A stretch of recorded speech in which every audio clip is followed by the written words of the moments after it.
Bismillahirrahmanirrahim. Orang meninggalkan sholat dosa besar. Bahkan tadi saya bilang di awal pertemuan, kalau dia tinggalkan sholat itu jahdan, bangkang, kufur, keluar dari agama.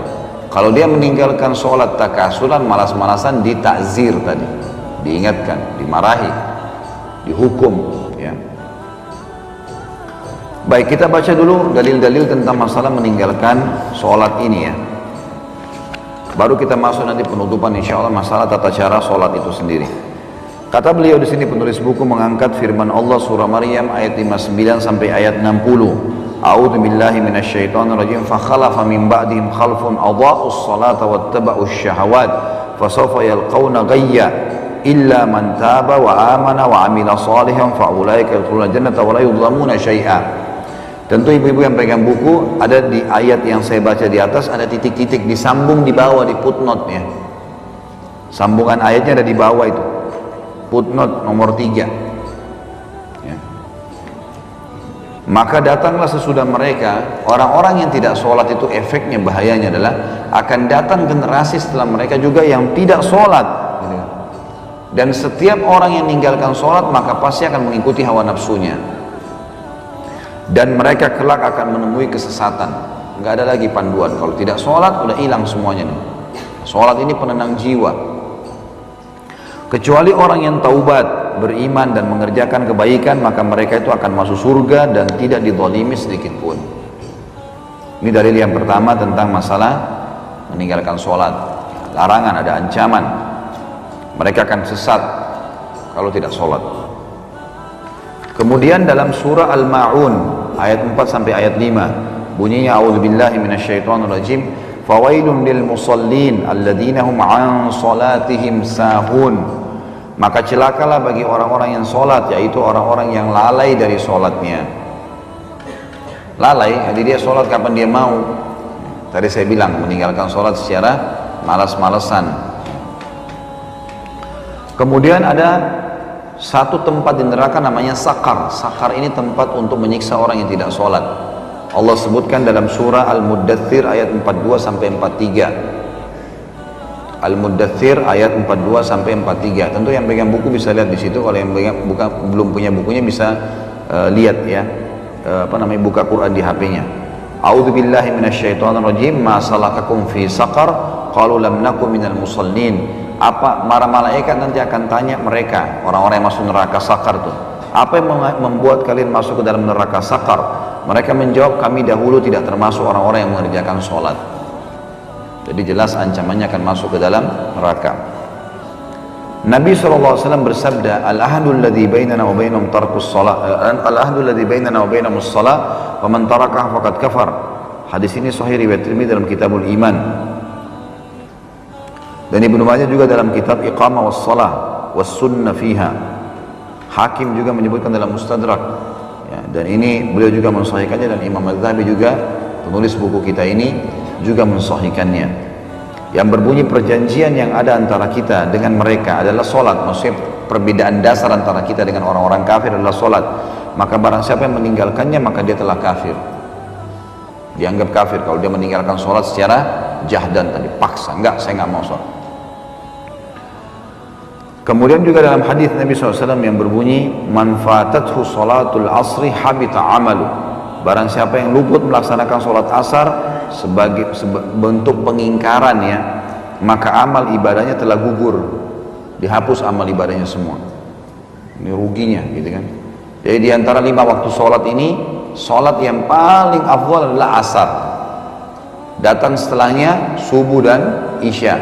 Datang setelahnya duhur dan maghrib. Baik, bukan berarti duhur sama maghrib itu tidak ada fadilah, ada. Ini 5 waktu sholat, tapi kalau kita susun sesuai dengan urutannya maka asar yang paling tinggi, kemudian baru masuk subuh sama isya, gitu. Kemudian hadis Nabi SAW yang lain, ya, ini semua ada disebutkan di footnote-nya. Hadis riwayat Imam Muslim dalam Kitabul Iman, dan juga Abu Daud dalam Kitabus Sunnah, Tirmidzi dalam Kitabul Iman. Kata Nabi SAW, bainal abdi wa bainal syirki tarkus salat, antara seorang hamba dengan kemusyrikan adalah meninggalkan salat. Hadis yang lain riwayat Imam Ahmad, juga Al-Mundhiri menyebutkan dalam Targhibut Tarhib, dan beliau mengatakan atau berkata, diriwayatkan oleh Ahmad dan Baihaqi, dan para perawi-perawi Imam Ahmad semuanya thiqah, dapat terpercaya.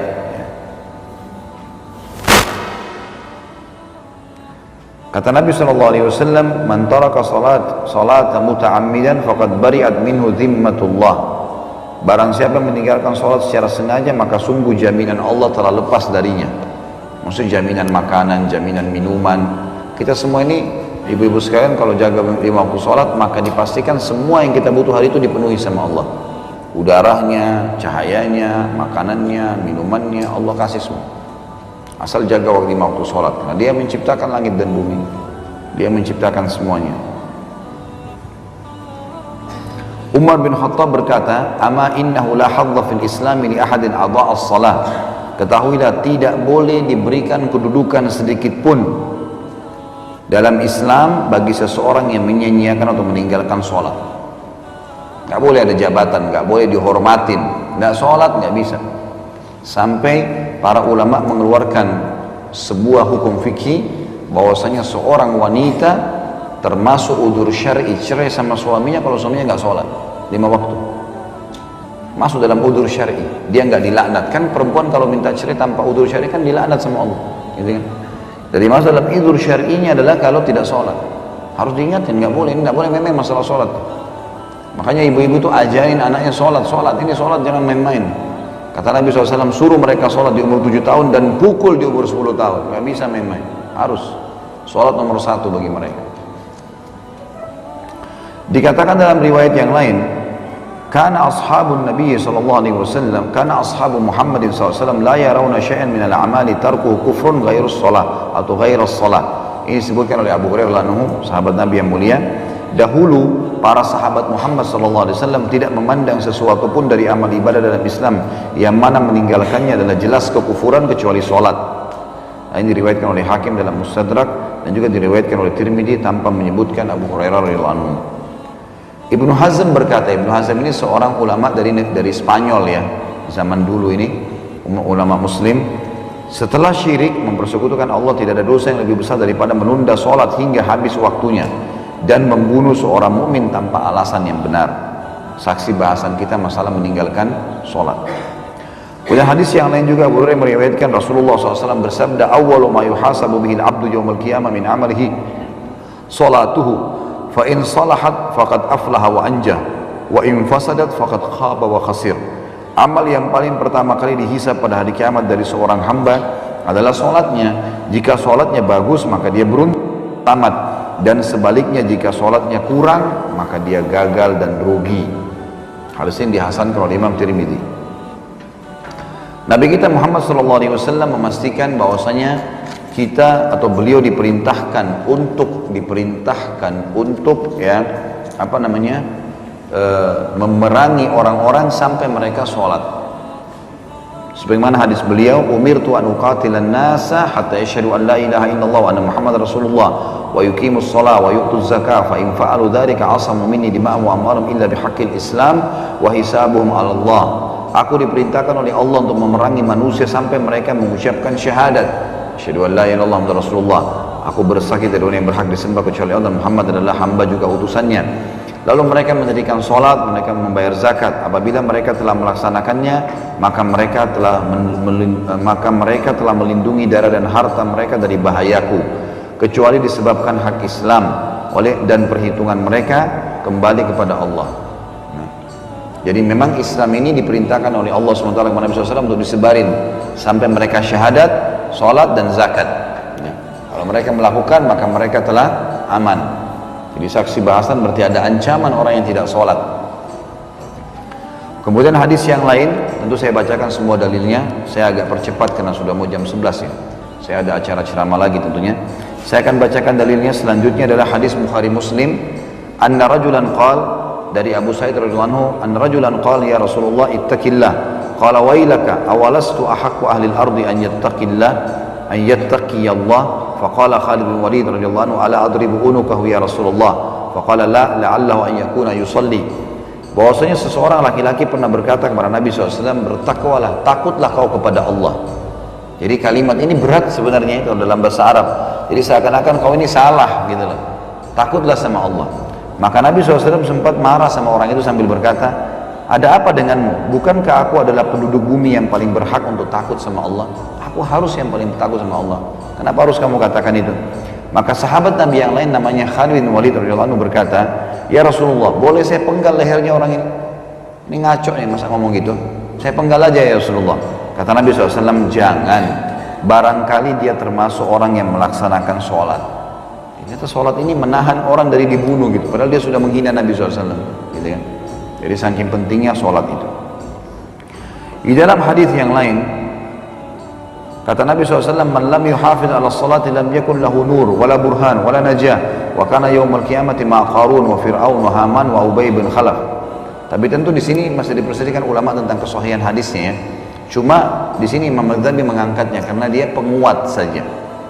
Barang siapa yang tidak menjaga sholat maka dia tidak dapat cahaya, bukti yang nyata, maksudnya pertolongan, dan tidak pula keselamatan. Dan pada hari kiamat dia bersama Qarun, Fir'aun, Haman, dan Ubay bin Khalaf. Terakhir ibu-ibu sekalian adalah dalil Nabi SAW yang beliau berkata kepada Mu'adz bin Jabal, ma min abdin yashhadu an la ilaha illallah anna Muhammadan abduhu wa rasuluhu illa harramallahu 'alan nar. Tidak ada seorang hamba yang bersaksi tidak ada Tuhan yang berhak disembah kecuali Allah, kemudian dia juga mengatakan Muhammad adalah utusan Allah, melainkan Allah akan mengharamkan baginya untuk masuk neraka. Maksudnya adalah di sini kata ulama hadis, syahadat ini akan mendorong orang untuk melengkapkan rukun Islamnya. Maka setelah itu dia akan kerjakan sholat, dia akan kerjakan zakat, dia akan puasa, dia akan haji. Dan kalau dia kerjakan itu dia akan dapat jaminan surga. Kata penutup Imam Al-Ghazali, maka orang yang menunda sholat hingga habis waktunya adalah orang yang menanggung dosa besar. Kalau ada orang sengaja undur duhur misalnya, sampai azan asar, oh saya belum sholat nih, baru sholat, itu dosa besar. Tetap dia sholat, tapi tunda-tunda sampai keluar dari waktunya, ini sudah dosa besar. Dan orang yang meninggalkan sholat secara total, yakni satu sholat saja, sengaja nggak mau sholat subuh, nggak mau, maka dia adalah seseorang, ya, dia seperti orang yang berzina dan mencuri, karena meninggalkan setiap sholat atau menundanya hingga tidak sempat mengerjakannya adalah satu dosa besar. Jika seorang melakukan itu berulang kali, maka dirinya adalah termasuk orang-orang yang gemar melakukan dosa-dosa besar, kecuali apabila dia bertaubat. Dan jika terus-menerus meninggalkan sholat, maka dia termasuk di antara orang-orang yang merugi dan celaka serta durjana. Dalam arti kata bisa masuk sampai pada tingkat kekufuran kalau orang-orang itu terus memungkiri masalah sholat.